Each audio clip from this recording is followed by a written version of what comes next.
Hello, it's been a while since I read a book um, on video. So we're reading Atlas Shrugged by Ayn Rand, and I finished 20 pages. I've read this book till the 100th page before, but it's been a while, so I'm reading it again. So anyway, page 20. Here we go. She sat at the window of the train, her head thrown back, one leg stretched across to the empty seat before her. The window frame trembled with the speed of the motion. The pane hung over empty darkness, and dots of light slashed across the glass as luminous streaks once in a while. Her leg, sculptured by the tight sheen of the stocking, its long line running straight over an arched instep to the tip of a foot in a high-heeled pump, had a feminine elegance that seemed out of place in the dusty train car, and oddly incongruous with the rest of her. She wore a battered camel's hair coat that had been expensive, wrapped shapelessly about her slender, nervous body. The coat collar was raised to the slanting brim of her hat. A sweep of brown hair fell back, almost touching the line of her shoulders. Her face was made of angular planes, the shape of her mouth clear cut, a sensual mouth held closed with inflexible precision. She kept her hands in the coat pockets, her posture taut, as if she resented immobility, and unfeminine, as if she were unconscious of her own body and that it was a woman's body. She sat listening to the music. It was a symphony of triumph. The notes flowed up, they spoke of rising, and they were the rising itself. They were the essence and the form of upward motion. They seemed to embody every human act and thought that had ascent as its motive. It was a sunburst of sound breaking out of hiding and spreading open.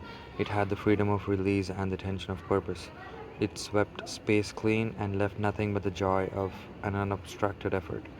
Only a faint echo within the sounds spoke of that from which the music had escaped, but spoke in laughing astonishment at the discovery that there was no ugliness or pain, and there had never had to be. It was a song of an immense deliverance. She thought, for just a few moments, while this lasts, it is all right to surrender completely, to forget everything and just permit yourself to feel. She thought, let go, drop the controls. This is it. Somewhere on the edge of her mind, under the music, she heard the sound of train wheels. They knocked in an even rhythm. Every fourth knock accented as if stressing a conscious purpose.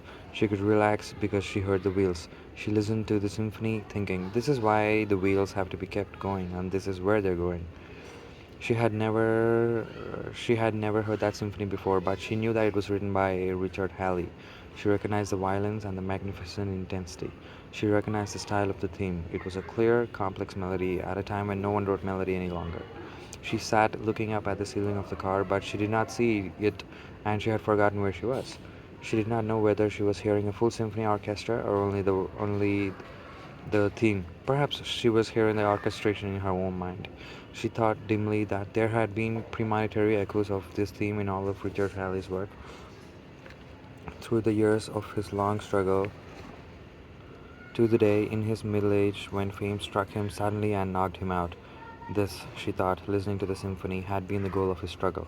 She remembered half-hinted attempts at in his music, phrases that it promised it, broken bits of melody that started but never quite reached it. When Richard Halley wrote this, she sat up straight. When did Richard Halley write this? In the same instant, she realized where she was and wondered for the first time where that music came from. A few steps away at the end of the car, a brakeman was adjusting the controls of the air conditioner. He was blond and young. He was whistling the theme of the symphony. She realized that he had been whistling it for some time and this was all she had heard. She watched him incredulously for a while before she raised her voice to ask, tell me please what are you whistling? The boy turned to her. She met a direct glance and saw an open, eager smile as if he were sharing a confidence with a friend. She liked his face. Its lines were tight and firm. It did not have that look of loose muscles, awaiting the responsibility of a shape, which she had learned to expect in people's faces. It's the Halley Concerto, he answered, smiling. Which one? The fifth. She let a moment pass before she said slowly and very carefully, Richard Halley wrote only four concertos. The boy's smile vanished. It was as if he were jolted back to reality, just as she had been a few moments ago. It was as if A shutter was slammed down, and what remained was a face without expression, impersonal, indifferent, and empty.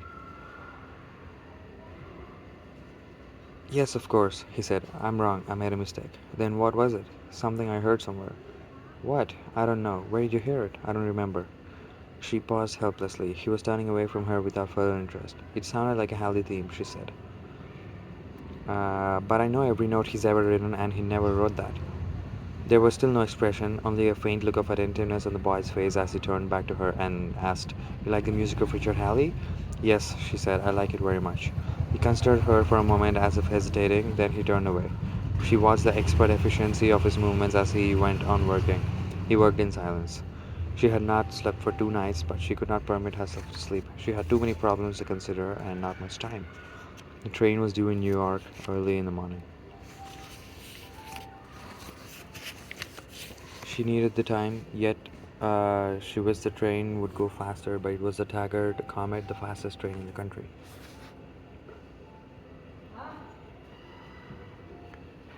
She tried to think, but the music remained on the edge of her mind, and she kept hearing it in full chords.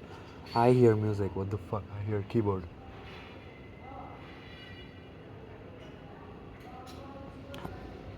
Um, she tried to think, but the music remained on the edge of her mind, and she kept hearing it in full chords, like the implacable steps of something that could not be stopped.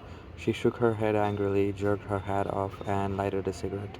She would not sleep, she thought. She could last until tomorrow night. The train wheels clicked in accented rhythm. She was so used to them that she did not hear them consciously, but the sound became a sense of peace within her. When she extinguished her cigarette, she knew that she needed another one, but thought that she would give herself a minute, just a few minutes before she would light it. She had fallen asleep and she awakened with a jolt, knowing that something was wrong. Before she knew what it was, the wheels had stopped. The car stood soundless and dim in the blue glow of the night lamps. She glanced at her watch. There was no reason for stopping. She looked out the window. The train stood still in the middle of empty fields. Alright, I'm gonna stop here and continue reading by myself. Bye bye.